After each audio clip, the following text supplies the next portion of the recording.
Olá, muito obrigado por estar comigo em mais um programa Mulher Real. Aqui você já sabe, conhece histórias que edificam e nos enche de esperança. Então não saia daí, porque o nosso programa já começou.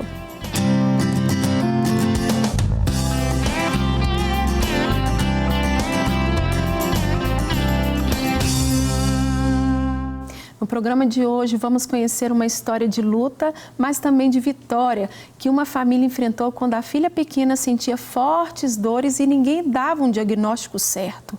Medo, mas também muita fé em Deus. Edra Silva vai nos contar agora o milagre que o Senhor os concedeu. Edra, obrigada por estar aqui. A gente já está até com lencinho, né, Edra? Não tem problema, aqui é programa Mulher Real. Então a gente chora, a gente sorri, a gente fala, a gente aqui transmite o que o Senhor fez na nossa vida. E como para uma mãe, uma família passar por momentos tão pesados, viver um milagre hoje, mas esse momento foi tão difícil, um processo muito angustiante para uma família. Hoje falando aqui com uma mãe, né? Então vamos falar aqui com a mãe, a Edra, a mãe, né? Que vai nos contar, sim, um milagre que o Senhor fez, mais um milagre que o Senhor fez na sua vida, porque são muitos milagres que você vive, sim, né? Mas a gente gostaria de saber todo um contexto. Às vezes tem pessoas passando por isso agora, às vezes tem pessoas sem esperança, às vezes a pessoa está totalmente desnorteada e como é bom escutar como que Deus é poderoso e como Deus faz, né? Como que Deus age, mesmo às vezes sem entender as circunstâncias, mas o nosso Deus sempre age. Então eu quero deixar aberto para você contar esse testemunho aí pra gente. Amém, Flávia, é uma alegria estar aqui com você novamente. E esse ano eu completo 17 anos de casada, né? Tenho 2 filhos, o Miguel e a Ana Laura. E eu engravidei da Ana ali no início da pandemia, mais ou menos em março de 2020. Então eu lembro que quando o prefeito soltou o decreto, né, que a cidade ali estaria fechando, eu falei com o Fabrício, meu marido, falei com ele, olha, amor, eu acho que eu estou grávida. E ele olhou pra mim e falou assim, sério? E eu falei, se eu não estiver grávida, eu estou com o psicológico muito abalado. Você é convicta, hein? Porque eu já estava sentindo ali aqueles enjoos, né? Aquele desânimo todo do início da gravidez. E depois eu fiz o exame, graças a Deus, né? Era algo que a gente já sonhava. A gente não esperava que viesse num momento, né, tenso como aquele. Verdade. Mas nós glorificamos a Deus, porque sabíamos que Deus estaria no controle de tudo, né? E o que acontece? Graças a Deus eu tive uma gravidez muito tranquila. E eu lembro que um dia a minha sogra estava na casa dela e recebeu uma amiga em casa. E essa amiga estava no telefone com outra amiga de outra cidade. E ela chamou a minha sogra e pediu para que minha sogra pegasse o telefone para essa amiga dela fazer uma oração pela minha sogra. E quando ela começou ali a orar pela minha sogra, Deus foi trazendo coisas para ela, né? O Espírito Santo foi trazendo e ela começou a falar com a minha sogra algumas coisas específicas. E uma das coisas que ela falou é que a minha sogra teria uma neta, que essa neta enfrentaria problemas na saúde, que ela passaria por provações na sua saúde, mas que minha sogra veria essa neta se formar. Então, assim, quando a minha sogra me contou, né, a gente ali se alegrou, glorificou a Deus, mas não ficamos, assim, presas ao que seria e como seria, porque a gente cria que Deus já estava confirmando que o que a gente fosse passar, a gente já estaria no processo de cura, né? É verdade. Então, o que acontece? No decorrer da gestação, tudo normal, eu pude ficar em casa com o meu filho, né? Como eu fui afastada do trabalho por estar grávida, cuidei da minha casa, do meu marido, né? Aquele momento com a minha família. E 15 dias antes de ganhar a Ana, ela teve um dia que ela parou de mexer. E eu liguei para a médica pediu que eu descesse para o consultório. E quando chegou ao consultório, quando eu cheguei lá, por mais que ela movimentasse minha barriga, a Ana não mexia. Então, o que acontece? Ela foi e pediu, por mais que ela escutou os batimentos, eu escutei e estavam normais, ela pediu que eu fosse até o hospital para fazer o eletro do coração da Ana.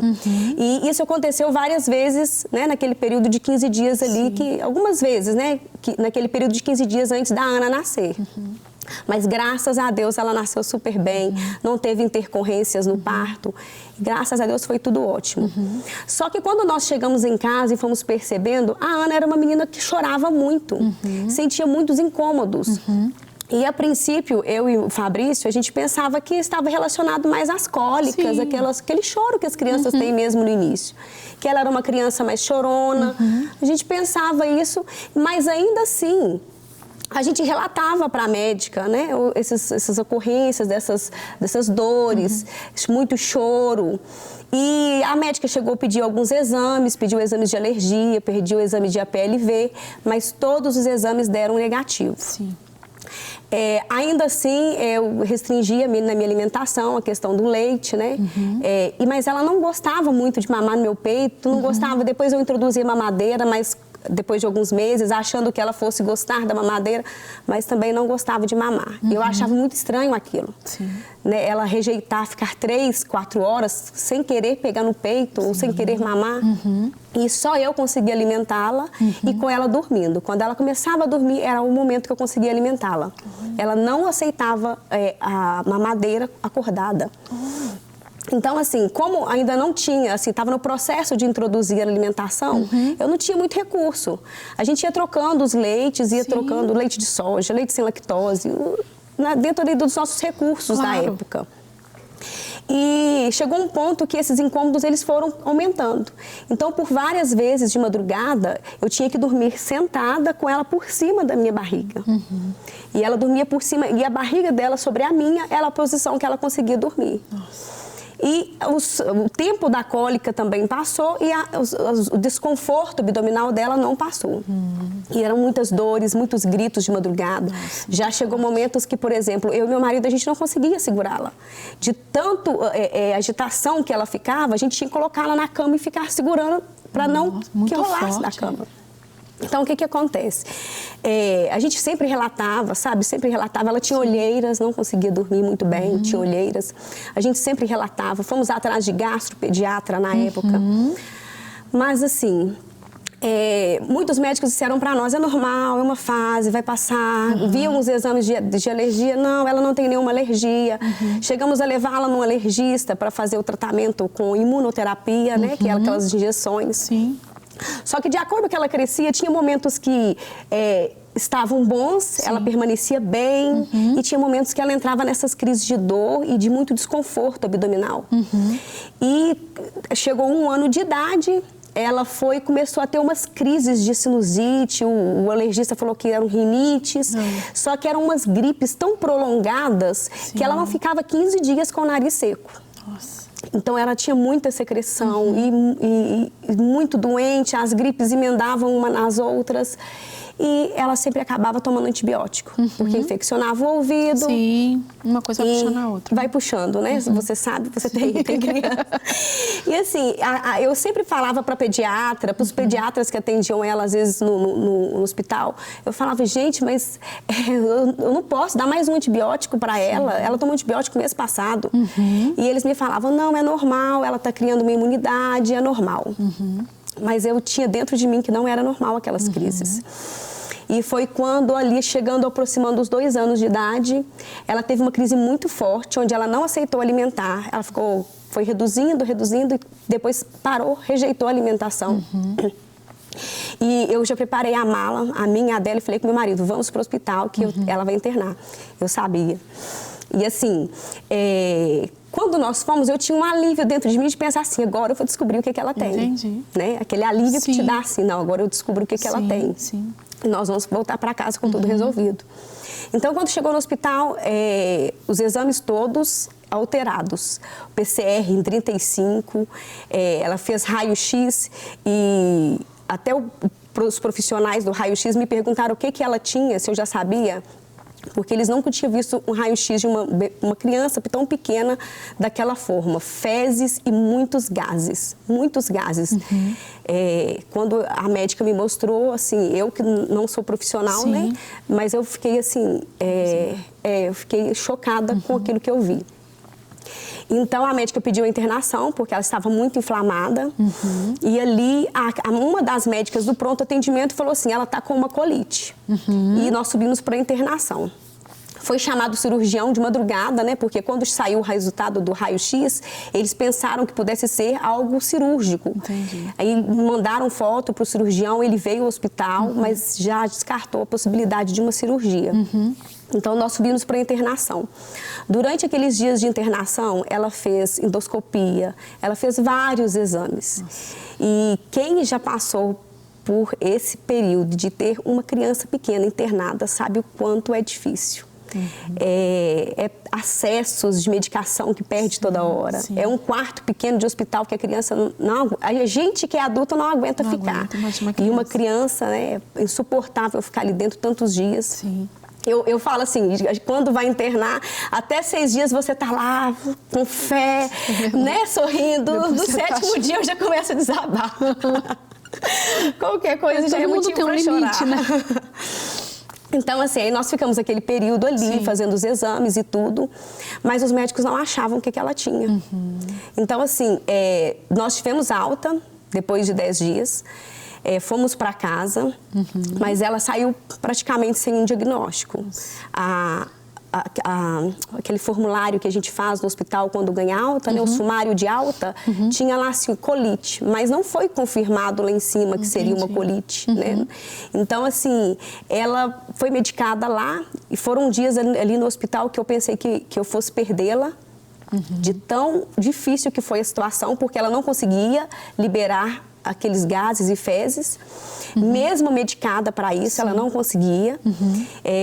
E assim, eu via minha filha naquela situação chorando, gemendo, e eu falava assim, Deus, eu lembrei da palavra que o Senhor deu para minha sogra lá atrás. Eu falei, Senhor, nós vamos sair daqui, nós duas juntas. Amém. Eu não vou sair daqui com ela, sem ela, né? Eu vou sair daqui com ela para nossa casa. Sim. Eu creio nessa palavra. Mas assim, lógico que a gente está no hospital, a gente tem momentos que a gente tem a nossa fé em dúvida também, né? Lógico, a gente é ser humano e a gente tem essas dúvidas. Então, assim, nós voltamos para casa sem diagnóstico. E procuramos outra pediatra na época. E essa outra pediatra, ela passou alguns exames e nisso um exame que ela tinha feito no hospital ficou pronto. E eu fui buscar e mostrei para essa médica também. E esse exame era o exame de uma bactéria, conhecida como C. difficile, né? Cloristridium difficile. E tinha dado positivo para essa bactéria. Então, a pediatra, ela entrou com um antibiótico, né? Entrou com antibiótico, eu dei um antibiótico a ela, e ela tomou um antibiótico, porém ela continuou sentindo dores. Então, assim, às vezes a medicação fazia efeito, ela descia, brincava, mas logo depois ela ficava no meu colo de novo, gemendo. Rápido, né? E assim, eu passei muitos dias com ela no colo, eu e meu marido revezando, porque eu não conseguia nem cozinhar, porque era o tempo inteiro com ela no colo, gemendo. Então, assim, aí quando nós voltamos para casa, mesmo tomando antibiótico, ela continuou sentindo muitas dores.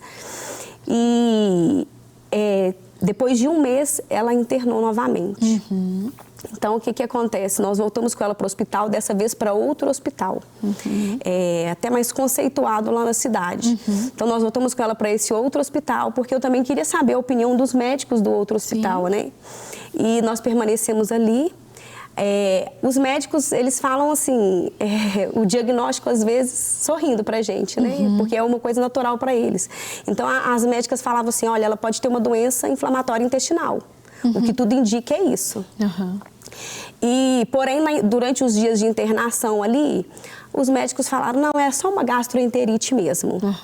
E eu questionava eles, mas olha, gente, o histórico da minha filha, desde quando ela, né, era bebezinha de poucos meses, a questão do exame da colite ter dado positivo, uma colite pseudomembranosa, e um médico falou para mim, não, pode ficar tranquila, porque se fosse isso, o próprio intestino dela já teria recuperado, pode ficar tranquila que isso já passou. E eu acreditei ali que fosse somente aquela gastroenterite, volto novamente com ela para casa, depois de alguns dias, foram 7 dias dessa vez, com ela para casa, com ela sentindo dor, não alimentando, e ela perdia peso, muito peso, porque ela não alimentava bem, não conseguia alimentar, e desenvolveu o hábito de puxar o próprio cabelo, de tanto estresse que ela passou. Então, o cabelo dela ficou ralinho, porque ela puxava o próprio cabelo e comia. Então, assim, aí o que acontece? A gente quando está nesse período de enfermidade, a gente fica muito sensível, né, Flávia? Fica. A gente fica muito emotiva, muito sensível. E o que as pessoas falam com a gente, aquilo a gente tem muito valor pra gente, né?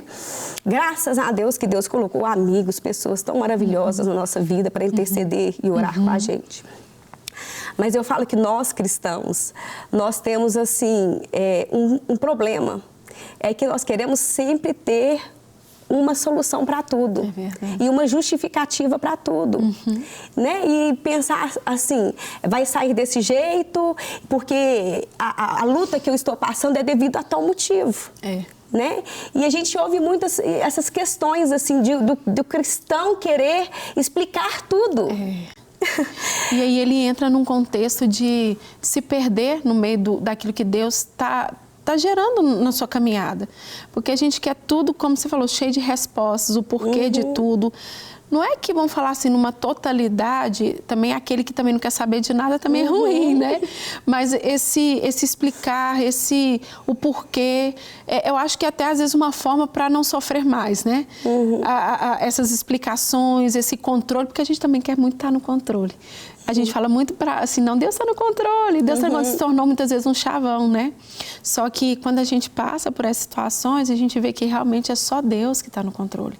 Uma situação de doença, uma criança, ela não sabe expressar o que realmente está sentindo, ela não sabe lidar com aquilo ali. Então, cada vez que passava, estava piorando a situação. Sim. E pensar, quando você foi me falando, eu fiquei imaginando assim, gente, às vezes a gente tem uma noite mal dormida e às vezes um menino gripado. Uma gripe que você dá ali um xarope, passa 2 dias, 3 dias, o menino já está melhor. Agora imagina essa demanda de meses aí e ela só dormir no colo de vocês, você não conseguir fazer nada dentro de casa com ela no colo. Essa proteção, vou falar assim, é Deus que dá força para o pai e para uma mãe. É um amor inexplicável. Porque falar assim, às vezes se você fosse fazer algo muito menor, você não teria nem força muitas vezes para um exercício que eu estou falando. Mas pelo filho, Deus te sustenta. E ali de entender o que é melhor, lutar por ele,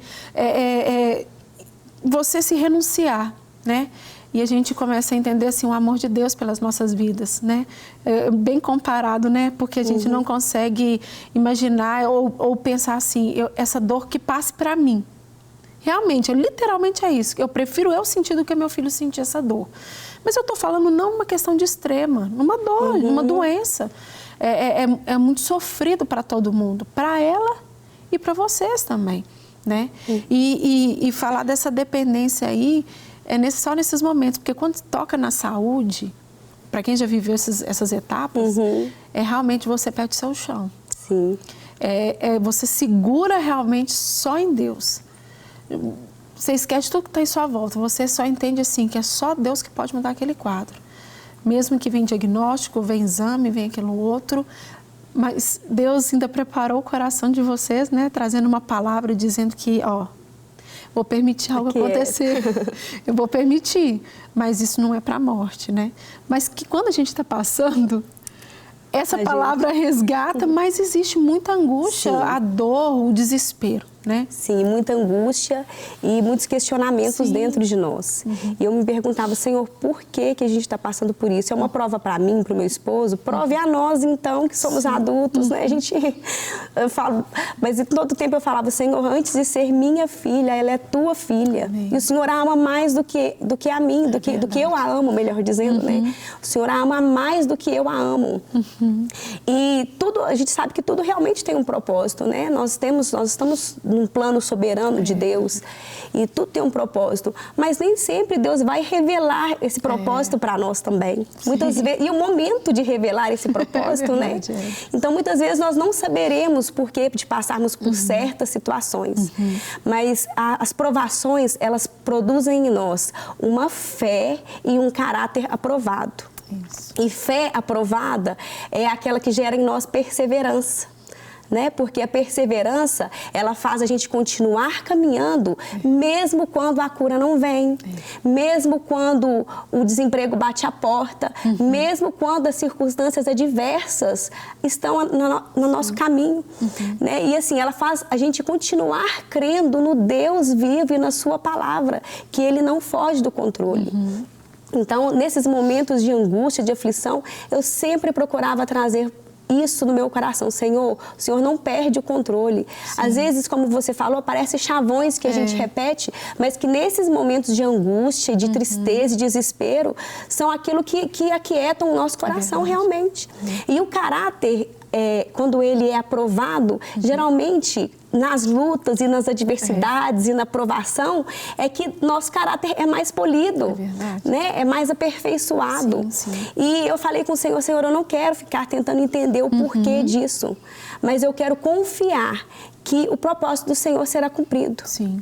E que isso será um testemunho para que o teu nome seja glorificado. Amém. E eu falei com o Senhor também que eu não ficaria sofrendo com antecedência, né? Porque a nossa ansiedade, o natural é que a gente já fique pensando amanhã, e se acontecer o pior com ela, e se ela não conseguir recuperar dessa enfermidade.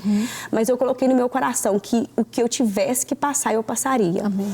E depois que nós saímos dessa segunda internação, nós fomos novamente na gastro. E ela pediu um exame, e nesse exame, é um exame diferente do que a outra tinha pedido, mas nesse exame também detectava a presença dessa bactéria. Sim. É uma bactéria que no Brasil, ela ainda não é tão estudada quanto lá fora. Eu vi também que os médicos assim não estão preparados, né, tanto para lidar com esse tipo de bactéria, porque é uma bactéria que aqui para nós é nova. Sim. E tanto que no hospital eu pedi a infectologista para fazer o exame dela, repetir, e ela falou, não, só se ela tivesse em quadro de diarreia. E o quadro de diarreia já passou. Então, no momento que ela estava com diarreia, não fizeram. E depois não vai fazer porque ela já passou. Entendi. Sendo que ela não alimentava, né? Sim. Então, como é que ela ia continuar por aquele processo se ela tinha parado de alimentar? Então, assim, mas depois que nós saímos e a gastro pediu esse exame, o exame tinha dado muito maior do que o primeiro. A presença da bactéria tinha aumentado. Foi aí que a médica foi e passou novamente o primeiro antibiótico que ela tinha tomado, passou ele de novo, só que em mais dias e maior dosagem. Sim. E minha filha tomou esse antibiótico novamente por mais dias e não resolveu. Ela continuou sentindo dor, gemia, chorava. E a gente foi e quando a gente percebeu que não tinha adiantado, a gente voltou na médica. E assim, o tratamento para essa bactéria depois desse antibiótico que ela tomou, era só mais um que tem aqui no Brasil.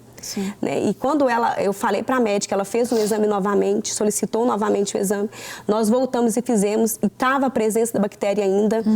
A médica me falou, Édria, agora dessa vez nós vamos ter que interná-la, porque o antibiótico dessa vez, ele é hospitalar, né? A vancomicina. E um antibiótico muito forte. Né? E a gente fica com medo porque a gente vai lendo as coisas, né? Eu vi os artigos sobre isso, pesquisei tudo que eu pude sobre essa doença. E assim, você vê que não tem muito recurso. Então vinha o medo assim, Senhor, e aí? Né? E aí, como é que vai ser? Será que minha filha vai viver uma vida de dores e restrições? E nós entramos para a internação.